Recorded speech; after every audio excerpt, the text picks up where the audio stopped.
Spending on national defense has a renewed focus, all because of the result of the U.S. election. President-elect Donald Trump has made it clear he wants all allies to increase their spending on national defense.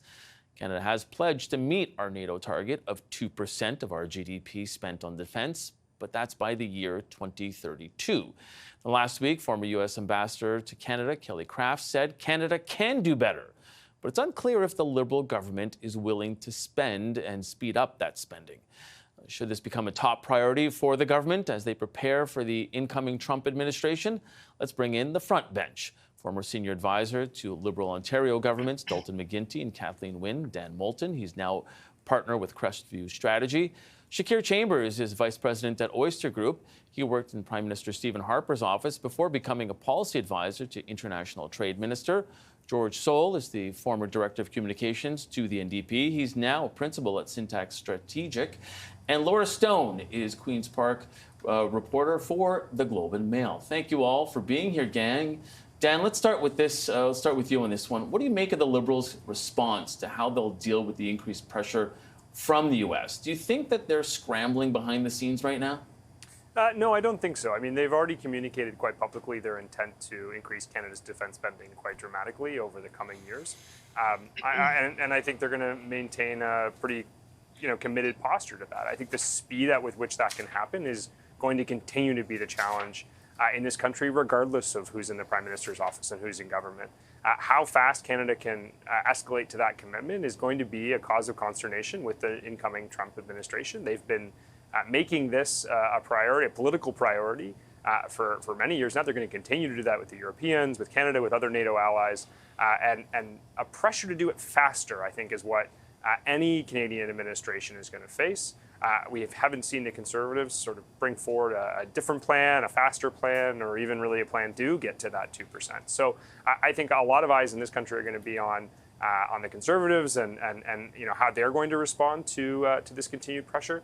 But when it comes to the government, I mean, I don't think there is an interest in scrambling behind the scenes when it comes to anything to do with Trump. Frankly, I think a cool demeanor will continue to be the posture they want to project outwards. Frankly, and internally, and frankly, they've been through this before. This isn't the first time that this government will have to grapple with the Trump administration, the pressures that come with a whole range of issues. And so certainly they're experienced at it, and I think they'll continue to demonstrate they're the most capable of dealing with it.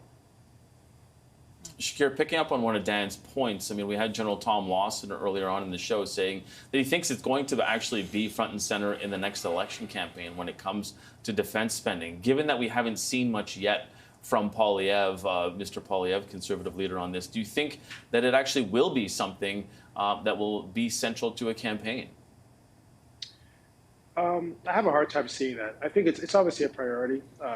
We have vets, a high number of homeless vets. We have troops that are living in housing that's falling apart. I think there'll be a commitment to higher defense spending. But, I mean, if the U.S. election is any template in terms of how campaigns are going to be moving forward, is that you've got to be talking about the economy. You've got to be dealing with inflation. You've got to be dealing with housing. I think if your messaging goes off those topics, voters are just not going to support you. So I do think defense will factor in some way, because obviously Trump is going to keep the pressure on us to get to those targets a lot quicker. And you'll see all the major parties articulating some vision to getting there, I would say, faster than what was put forward. But I think ultimately, if you're running a federal election campaign, it's the economy. And if you waver from that, I think voters will lose focus in you and not really tune into what you have to say. Yeah, yet, George, it still continues to be something that this government will have to deal with. And I kind of harken back to 2019. I was at a NATO meeting, and we were in one of those moments where Donald Trump was sitting in a photo op with Prime Minister Trudeau, and it was supposed to be a quick photo op, but it turns into a press conference, and he called Canada slightly delinquent because he was naming and shaming a bunch of countries for this. So do you think that this will be something that the government has to really shift its focus to beyond what Shakir was saying on the economy? Slightly delinquent might be the nicest thing I've ever heard Donald Trump say about anybody. But I do think that that it's not just about how much spending, but it's also where it's being spent. I mean, I think we've seen consecutive, both conservative and then liberal governments, fail to replace our planes, and the F-35 debacle that kind of seems to repeat itself over and over again. I left Ottawa for 3 years and came back, and it was the same debate with a different government on the Could have left new for jet. 5, and it would have been, yeah. Yeah, there you go. So I think, as Shakir was saying, I think we need to make sure there's a focus on taking care of our troops, making sure that we're actually supporting them both in the field but also back home. And so, if we're going to increase that spending, and I think we do need to, because at some point we need to take some of these threats from Donald Trump seriously and make sure that we can at least play on a playing field with everybody else in the world if Donald Trump doesn't want to play along. And I think we need to be concerned about the Arctic. So I think we need to take it seriously. And I think when we do that spending, we also need to make sure it's being spent on our troops and in making sure that they're supported both at home, but also when we put them out in the face of danger, which could increase with Trump as president as well. Yeah, and Laura, ministers can't just come on TV and sort of say words and say, yeah, we'll get there. We heard Minister Melanie Joly on this program last week saying that Canada is tripling its defense budget, but that, after a little digging, shows that it's tripled compared to 2015. So do you think that that's how they're going to have to play it with Trump, to sort of throw out big numbers and almost like a bit of a smokescreen? Ministers love saying words, Mike. You know that.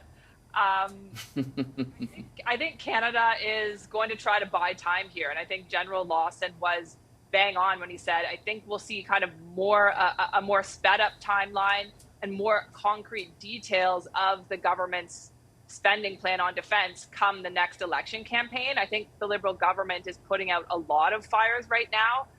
President-elect Trump attacking Canada over defense spending is one of them. There might be some more pressing issues at home, and I think they've probably read the room domestically, the Liberals have, as to priorities of the Canadian public, and defense spending is probably not in the top 5 of what concerns people. And we've talked about affordability, housing, the economy, every price of everyday goods. These are things that people are talking about right now. So it is something that the Trudeau government is going to have to contend with. I think they're trying to placate the United States, talking about equipment, talking about initiatives in the Arctic.